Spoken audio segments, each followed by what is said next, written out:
नमस्कार किसान भाइयों, स्वागत है आपका चैनल एग्री आकाश पे। किसान भाइयों, आज की इस वीडियो में हम बात करने वाले हैं कि मक्का की वैज्ञानिक खेती कैसे की जाए। मक्का की खेती की A to Z जानकारी इस वीडियो में आपको देखने को मिलेगी। इस वीडियो को हमने 11 पॉइंट में बांटा है। पहला होगा कि मक्का की खेती के लिए मिट्टी कौन सी अच्छी होती है। दूसरा टॉपिक होगा कि मक्का की खेती के लिए उपयुक्त जलवायु कौन सी होती है। तीसरा होगा कि खेत की तैयारी कैसे करें। चौथा होगा कि बीज दर क्या होगी। पांचवा होगा बीज उपचार। छठवां होगा बुआई का समय। सातवां होगा बुआई का सही तरीका। आठवां खाद प्रबंधन। नौवां मक्का की सिंचाई कैसे करें। 10वां होगा खरपतवार नियंत्रण। और 11वां होगा कि मक्का में कीट नियंत्रण कैसे करें। तो ये सारी जानकारी पूरी समझने के लिए आप वीडियो को पूरा देखिए, और अगर आपको ये वीडियो अच्छा लगे तो चैनल को सब्सक्राइब कर लीजिए, क्योंकि इसी तरह की खेती बाड़ी जुड़ी हुई जानकारियाँ मैं आपके लिए आगे भी लाता रहूँगा। चलिए शुरू करते हैं। किसान भाइयों, सबसे पहले बात करेंगे मिट्टी। किसान भाइयों, मक्का की खेती आप सभी तरह की मिट्टियों में आसानी से कर सकते हैं। अगर आपको मक्का की अच्छी बढ़वार और ज़्यादा उत्पादन चाहिए तो आप दोमट मिट्टी में कर सकते हैं, और मिट्टियों में कर सकते हैं जिसमें कि जो मध्यम हो, भारी ना हो ज़्यादा, मध्यम भारी हो, और जिसमें कार्बनिक पदार्थ अच्छी मात्रा में हो, और खेत में पानी निकलने की सुविधा होनी चाहिए। तो आप कहीं भी मक्का की खेती कर सकते हैं। ध्यान रखें, लवणी और क्षारीय मिट्टी में इसकी खेती ना करें। लवणी का मतलब होता है जिसमें ज़्यादा नमक हो, और क्षारीय जिसमें ज़्यादा अम्ल हो। ऐसी मिट्टियों में मक्का की खेती ना करें। बाकी आप हर तरह की मिट्टियों में कर सकते हैं। और अब बात आती है कि जलवायु कैसी होनी चाहिए। किसान भाइयों, मक्का की खेती बहुत तरह की जलवायु में की जाती है। अगर ज़्यादा अच्छा उत्पादन लेना है आपको तो गर्म जलवायु में करें, क्योंकि यह जो मक्का की फसल है यह गर्म जलवायु की फसल है। जहाँ पर गर्मी ज़्यादा होती है वहाँ पर मक्का का उत्पादन काफ़ी ज़्यादा अच्छा होता है, और गर्मी में इसके पौधे का विकास भी अच्छा होता है, और पौधा बढ़वार भी काफ़ी तेज़ी से करता है। अगर बात करें जमाव के लिए, तो जमाव के लिए इसका जो तापमान आपको चाहिए 18 से 23 डिग्री का जो तापमान होता है वो जमाव के लिए काफ़ी अच्छा होता है। और फसल की बढ़वार और अच्छा उत्पादन देने के लिए 28 से 30 डिग्री का जो टेम्परेचर होता है वो काफ़ी ज़्यादा अच्छा होता है। अब हमने मिट्टी और जलवायु की बात कर ली। अब हम बात करते हैं कि मक्का की खेती के लिए हम खेत को कैसे तैयार करें। किसान भाइयों, पहली जुताई जो है आपको वो मिट्टी पलटने वाले हल से करनी चाहिए, ताकि जो नीचे की मिट्टी है ऊपर और ऊपर की मिट्टी नीचे चली जाए। ये जुताई जो आपको करनी है बुआई के 10 से 15 दिन पहले से ही इसकी शुरुआत कर देनी है, जिससे नीचे की मिट्टी ऊपर आती है, ऊपर की नीचे जाती है, तो सूर्य की रंध्रता उसमें लगती है और उसकी उत्पादन शक्ति भी बढ़ जाती है। फिर किसान भाइयों, उसमें आपको 100 से 150 क्विंटल गोबर की खाद डालना है, जितनी आपके पास उपलब्ध है। अगर आपके पास गोबर की खाद उपलब्ध नहीं है तो आप वर्मी कंपोस्ट भी ले सकते हैं। उसके बाद 2 से 3 जुताई आप कल्टीवेटर से करें। फिर देखें कि मिट्टी में ढेले ना बन रहे हो। अगर ढेले बन रहे हैं तो आप रोटावेटर की सहायता से ढेलों को तोड़ दीजिए। ढेले नहीं बनने चाहिए। उसके बाद किसान भाइयों, अगर आपके खेत में नमी की कमी है, यानी उसमें नमी कम है, तो आप उसमें पलेवा करें, यानी उसमें आप सिंचाई करें। और अगर सही है तो कोई बात नहीं। जुताई के बाद उसमें किसान भाइयों आपको बेड बनाना है, जिसको मेड़ भी कहा जाता है। तो 60 सेंटीमीटर एक बेड से एक दूसरे बेड की, चाहे उसको बेड कहें या मेड़ कहें, 60 सेंटीमीटर की दूरी पे बनाएं। उसके बाद किसान भाइयों, बेड बनाने का फ़ायदा क्या होता है वो भी समझ लीजिए। बेड बनाने से पानी निकलने की जो सुविधा है वो आसानी से हो जाती है, और पौधे में ज़्यादा पानी नहीं लगता। जब ज़्यादा पानी नहीं लगता है तो पौधा अच्छी तरीके से बढ़वार करता है और अच्छा उत्पादन देता है। मक्के की फसल में आप ध्यान रखें कि जब भी बुआई करें तो पानी निकलने की अच्छी व्यवस्था होनी चाहिए। पानी न निकलने पे मक्के की फसल आपकी खराब हो सकती है। और अब हम बात करते हैं बीज दर की। किसान भाइयों, 1 एकड़ मक्का खेती के लिए आपको 7-7.5 से लेकर के 8 किलो तक बीज की आवश्यकता होती है। पुराने बीज की बुआई आप ना करें, हमेशा आप नए बीज का ही चुनाव करें। और अगर बात करें बीज उपचार की, जमाव के बाद जो पौधे होते हैं उसमें कई तरह के रोग लग जाते हैं। कुछ होते हैं जो पौधे में जमाव के बाद लगते हैं, कुछ कीट होते हैं जो मिट्टी में ही होते हैं, वो बीज से ही पकड़ लेते हैं और पौधा जो है वो ग्रस्त हो जाता है।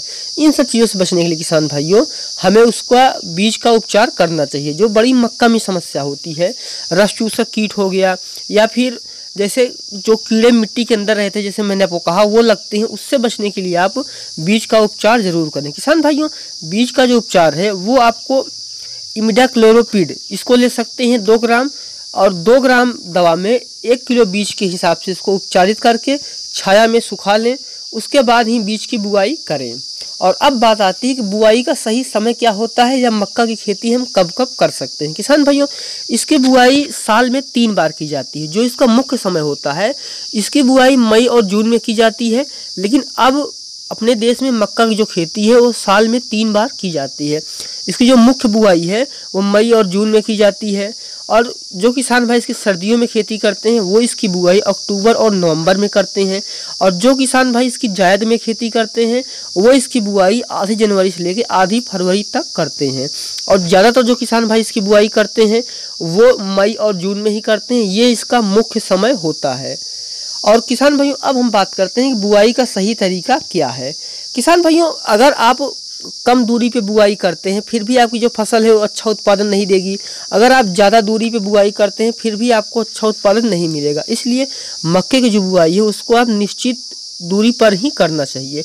मक्के की बुआई किसान भाइयों आप अपने हाथों से कर सकते हैं, या फिर जो सीड ड्रिल की मशीन होती है उससे ही बुआई कर सकते हैं।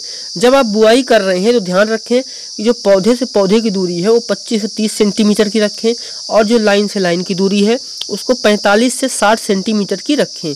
जब ज़्यादा दूरी पे आप कर देते हैं तो इससे क्या होता है, पानी भी नहीं दे पाते, फसल का उत्पादन कम हो जाता है, और कल्ले भी ज़्यादा निकलते हैं जिससे भी आपका नुकसान होता है। और अगर आप कम दूरी पे बुआई करते हैं तो पौधे को बढ़वार करने का अच्छा मौका नहीं मिल पाता है। अगर आप 1 एकड़ खेती कर रहे हैं तो 1 एकड़ में आपको किसान भाइयों लगभग 30,000 पौधे लगाने चाहिए। अब आप इस हिसाब से बीज की बुआई करें, और जब बीज की बुआई आप कर रहे हो तो ध्यान रखें कि 3 से 5 सेंटीमीटर की गहराई में बीज को बोएं, जिससे कि जो पौधा है उसकी जड़ भी अच्छे बनेगी और पौधा भी अच्छा विकास करेगा। और उसके बाद हम बात करते हैं खाद प्रबंधन की। किसान भाइयों, जब आप आखिरी जुताई कर रहे हो उसी समय आपको उसमें 100 से 150 क्विंटल गोबर की खाद डाल देनी चाहिए 1 एकड़ में, मैंने आपको पहले ही बताया था। और अगर हम बात करें रासायनिक खाद की तो 1 एकड़ फसल के लिए आपको 75 किलो DAP, 50 किलो पोटास हम जो लेंगे MOP पोटास होगा, 10 किलो जिंक सल्फेट और 12 किलो वेंटोनाइट सल्फर डालना चाहिए। ये आपको आखिरी जुताई के समय चाहे मिला दें या फिर आप बुआई के समय भी डाल सकते हैं। और उसके बाद इसमें कब कौन सी खाद डालनी है वो भी समझ लीजिए। किसान भैया, जैसे ही आपकी जो फसल है 15 दिन की हो जाए उस समय पौधे को 3 मुख्य तत्व चाहिए होते हैं। जो पौधे को बढ़वार करने के लिए प्राइमरी तत्व चाहिए वो होता है नाइट्रोजन, फास्फोरस और पोटेशियम। तो अगर पौधे को अच्छी बढ़वार करना है तो आपको इन तीनों तत्वों को देना चाहिए। उसके लिए किसान भाइयों आपको 3 किलो NPK 19-19-19 लेना है। चाहे आप इसको जब पहली सिंचाई कर रहे हो उस समय ड्रिप के माध्यम से भी दे सकते हैं, या फिर आप इसको 2 फिल्टर पानी में घोल करके अपनी खड़ी फसल पर छिड़काव करें। इससे जो आपका पौधा है उसका काई विकास तेज़ी से होगा और उस पर किसी तरह की जो रोग और कीट है उनका समस्या उस पर नहीं होगी और वो तेज़ी से विकास कर जाएगा। उसके बाद किसान भाई, जब आपकी फसल जो है वो 25 दिन की हो तो उस समय उसमें आपको 30 किलो यूरिया खड़ी फसल पे डालना है। जब उसमें आप नाइट्रोजन देते हैं इस समय तो पौधा अच्छी से विकास करता है। उसके बाद जब आपकी फसल 40 दिन की हो और 55 दिन की हो, इस समय भी आपको 1 एकड़ में 30 किलो यूरिया का अपनी फसल पे उपयोग करना है। इससे जो आपकी पौधा है वो काफ़ी अच्छे तरीके से विकास करेगा। और जब आपकी फसल में भुट्टे निकल रहे हों या फिर रेसे निकल रहे हो उस समय आपको अपनी फसल पे किसान भाइयों 25 किलो पोटास एक बार फिर से वही होगा जो MOP यानी म्यूरेट ऑफ पोटास होता है, अपनी फसल पे हमें डालना चाहिए। भुट्टे निकलते समय जो अपनी फसल पे हम पोटास डालते हैं तो दाने चमकदार होते हैं, वजनदार होते हैं और मजबूत भी होते हैं। तो आप ये काम जरूर करें। और अब बात आती है कि मक्का की सिंचाई हमें कब और कैसे करनी चाहिए। किसान भाइयों, मक्का की फसल को सिंचाई की काफ़ी ज़रूरत होती है। पहली सिंचाई जो है आपको वो बुआई के लगभग 15 से 20 दिन पे ही कर देनी चाहिए, क्योंकि जैसे मैंने कहा मक्का की फसल को ज़्यादा सिंचाई की ज़रूरत पड़ती है, तो इसको आप सही समय पे सिंचाई ज़रूर दें। अगर आप इसकी समय पर सिंचाई नहीं करते हैं तो आपको भारी नुकसान हो सकता है। सबसे पहले जो सिंचाई का आपको ध्यान रखना है वो कल्ले निकलते समय रखना है। उसके बाद जब उसमें नर फूल निकल रहे हैं उस समय विशेष ध्यान रखना है। भुट्टा बनते समय और दाना भरते समय काफ़ी अच्छा समय होता है सिंचाई देने का। अगर आपको अच्छा उत्पादन लेना है तो मैं आपको यहाँ पे एक टिप्स भी दे सकता हूँ। जब आपका जो दाना है वो 90% तक बालियों में दाना भर जाए उस समय अगर आप सिंचाई करते हैं तो आपका जो दाना है वो वजनदार और मजबूत बनेंगे। किसान भाइयों अब हम बात करते हैं खरपतवार नियंत्रण की। किसान भाइयों मक्का की बुआई के पहले आपको जो पहले 30 से 40 दिन होते हैं उसमें आपको फसल ग्रोथ अच्छे से कर रही होती है, तो उस समय हमें खेत को खरपतवार से बिल्कुल मुक्त रखना चाहिए। इसके लिए आप हाथ से निराई गुड़ाई कर सकते हैं। 30-40 दिन के अंदर आपको 2 से 3 बार निराई गुड़ाई करने की ज़रूरत पड़ती है। और जो गुड़ाई कर रहे हैं आप, जब निराई के बाद गुड़ाई करते हैं तो उसकी जो मिट्टी है उसकी पौधों की जड़ों को चढ़ा दें, जिससे पौधा नहीं गिरेगा और पौधा मजबूती ले लेगा। और खरपतवार निकालने से जो खाद डालेंगे वो आपकी फसल को ही लगेगा, अनावश्यक नहीं जाएगा और आपकी जो फसल है वो अच्छे से विकास करेगी। अगर आप हाथ से खरपतवार नहीं निकाल सकते हैं तो उस स्थिति में किसान भाइयों आपको पेंडीमेथिलीन लेना है। पेंडीमेथिलीन 30 EC को ये दवा आती है, इसको 1 लीटर आप ले लीजिए और इसको 2 फिल्टर पानी मिला किसान भाइयों बुआई के 1 दिन पहले या फिर बुआई के 2 दिन के अंदर इसका उपयोग कर लीजिए।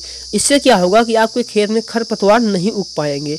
लेकिन अगर आप हाथ से खरपतवार निकालते हैं तो आपकी फसल, आपकी मिट्टी और जो आपका जो ये अनाज है जो इसका उपयोग करेंगे उनके लिए भी काफ़ी ज़्यादा अच्छा होगा।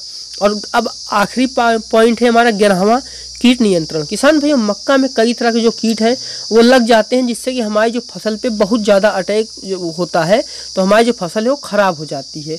उसमें जो सबसे ज़्यादा खतरनाक किसान भैया होती है वो होती है तना मक्खी। ये आपके पौधों के जो है पत्तियों को ख़राब करती है, पौधों को भी ख़राब कर देती है और खा लेती है। अगर इसकी शुरुआती लक्षण शुरू में आ रहे हैं तो उसके लिए किसान भाइयों आपको 1 लीटर लेना है नीम का तेल, उसको 2 फिल्टर पानी मिला करके अपनी फसल पे स्प्रे कर देना है। इससे ये नियंत्रण में हो जाएगा। लेकिन जो आपकी समस्या है, जो इल्ली है, ये चाहे पत्ती छेदक है, तना छेदक है, जो ये इल्ली है अगर ये 10% या उससे ज़्यादा आपके खेत में अटैक कर रही है किसान भाइयों, तो उस स्थिति में आपको लेना है क्लोरोएंटाप्रिनोल 18.7 SC को आपको 2 फिल्टर पानी में मिला करके अपनी फसल पर छिड़काव कर देना है, जिससे जो आपकी फसल है वो इल्ली और कीटों से बच जाएगी। किसान भाइयों मक्का में कई तरह के रोग लगते हैं, तो इस वीडियो में अगर हम उसको कवर करते तो काफ़ी ज़्यादा लंबा हो जाता। अगर आप चाहते हैं कि मक्का की खेती के बारे में कौन से कीट कैसे लगते हैं और उसका नियंत्रण कैसे किया जाए इस बारे में एक वीडियो बनाऊँ, तो आप वीडियो के नीचे कमेंट कीजिए, मैं उस पर वीडियो जल्द लेके आने की कोशिश करूँगा। अभी करते हैं हम इस वीडियो को यहीं पे ख़त्म। वीडियो आपको अच्छा लगा है तो वीडियो को लाइक करें, चैनल पे पहली बार आए हैं चैनल को सब्सक्राइब कर लीजिए, क्योंकि खेती बाड़ी जुड़ी हुई इसी तरह की जानकारियाँ मैं आपके लिए इस चैनल पे लाता रहता हूँ। वीडियो देखने के लिए आपका धन्यवाद।